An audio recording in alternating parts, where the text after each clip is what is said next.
Greetings, gentle viewer. If you're expecting to see a happy review in which I tell you of a fanciful children's film that will brighten your day, then you're watching the wrong YouTube channel. At this point, I would encourage you to minimize this window and watch another reviewer. But if you want to see the kind of fanboy rage that will make your nipples tingle with fear, then stay tuned as I tell you about the series of unfortunate minutes I spent watching one horrific film.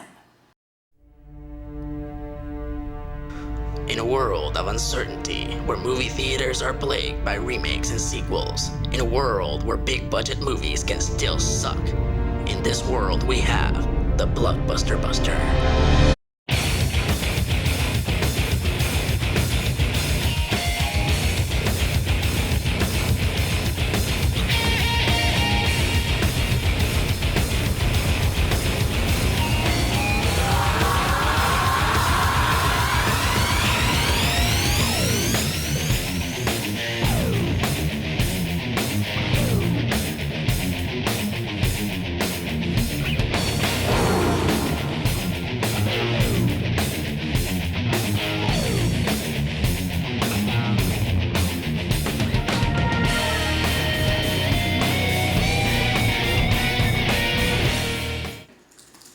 Greetings, fanboys and fangirls. I'm ERod, and I'm the Blockbuster Buster. Long ago, the Harry Potter film franchise rose to power, leaving the other studios clamoring for a similar cash cow based on a children's book series. It was at this point that a trio of terror joined forces: DreamWorks, Nickelodeon, and Paramount. Now that's balls. The three joined forces to bring us the most over-budget, overhyped, cameo-packed masterpiece that was going to bury the Potter once and for all. This is the forgotten terror of Lemony Snicket, a series of unfortunate events. Our movie begins with an introduction to the Baudelaire children. Klaus, who remembers everything he reads like Johnny Five. Input. Violet, who can build anything, which makes me wonder if she's actually the love child of MacGyver and Rube Goldberg. And Sunny, who bites things. Wait, what is the point of this character? Aww. Wow, now these are very interesting characters. I can't help but wonder what kind of adventures they'll get into. And just like that, the Baudelaire children became the Baudelaire orphans. Wait, this is the story of orphans who get into fantastic misadventures? This seems strangely familiar.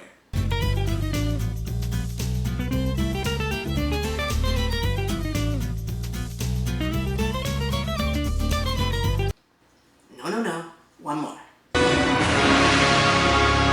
Happy to hear you were coming here. Welcome, I'm Justice Strauss of the city. Now the children are taken to live with their next of kin, who for some unforeseeable reason turns out to be this creepy bastard played by the king of overkill himself, Jim Carrey. So Carrey plays the annoying and villainous Count Orloff, who wants the Baudelaire fortune for himself.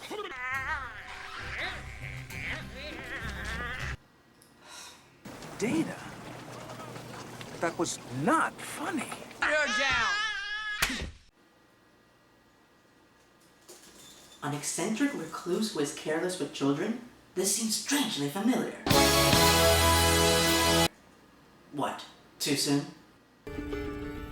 So the Count leaves the kids to be hit by a train. What, is he deep dastardly all of a sudden? Luckily, the kids get out of the situation A-Team style.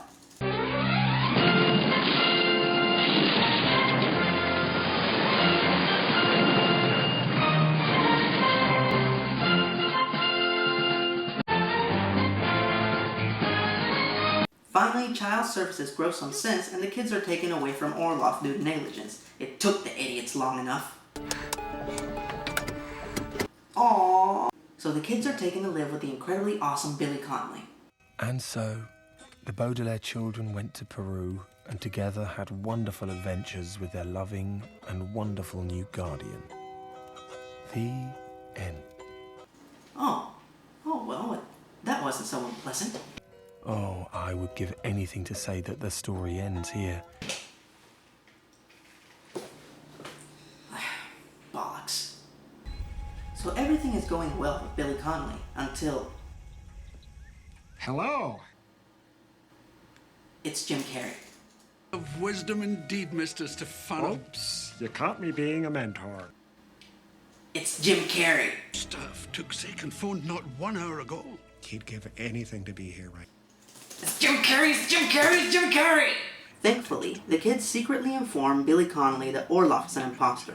Alright, some idiot in a bad disguise is threatening Billy Connolly's kids. I guess there's only one way he can handle this.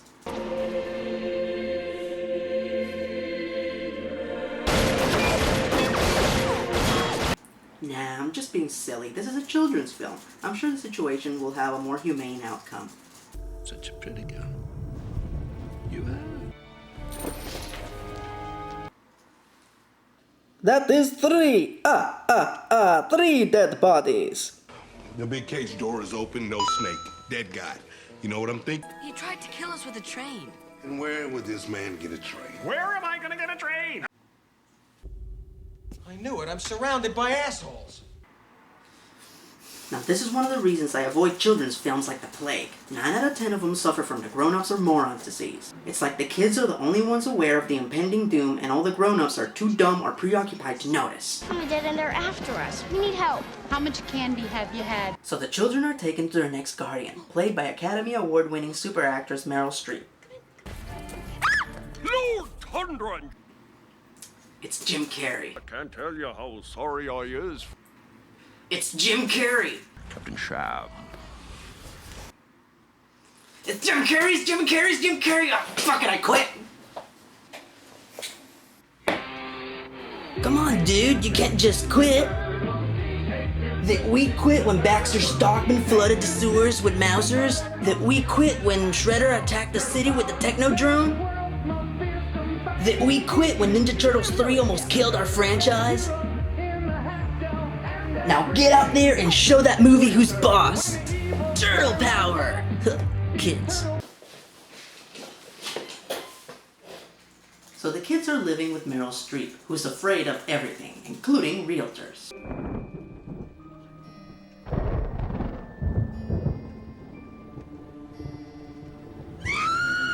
Yep, she's afraid of everything. Oh no, I never turn on the radiator. I'm frightened that it might explode. Well, I'm always afraid that the doorknobs will shatter into a million tiny pieces. I'm afraid that the stove will burst into flames. Wouldn't it be ironic if all those things really happened?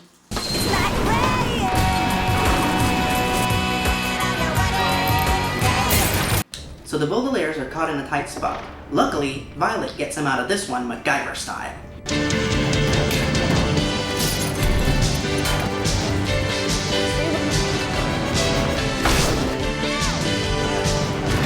So the kids and Meryl try to sail away, but they are attacked by killer leeches. Luckily, they are saved by... You're gonna need it. Bollocks. You can't do it! Four dead bodies. Thankfully, the authorities show up and... It appears I was wrong about you, Count Olaf. No! Stupid! You're so stupid! Run us over. Aww. Okay, sir. Don't try to get on my good side. So the Count's new plan to get the Baudelaire fortune is to marry Violet. Wait, what? A hack actor marrying someone of a grossly different age group just for money? This sounds incredibly familiar. What? Too soon? So the Count plans to make the marriage legal by making it look like the most insane play ever! Yes, it is I! Nothing in the world will keep the Count from his beloved bride. Who wrote this? Richard Kelly?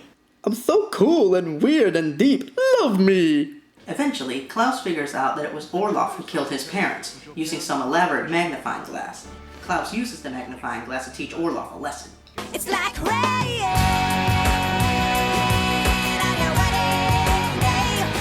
After which, Orloff is arrested. A has-been actor who constantly gets in trouble with the law? This sounds strangely familiar.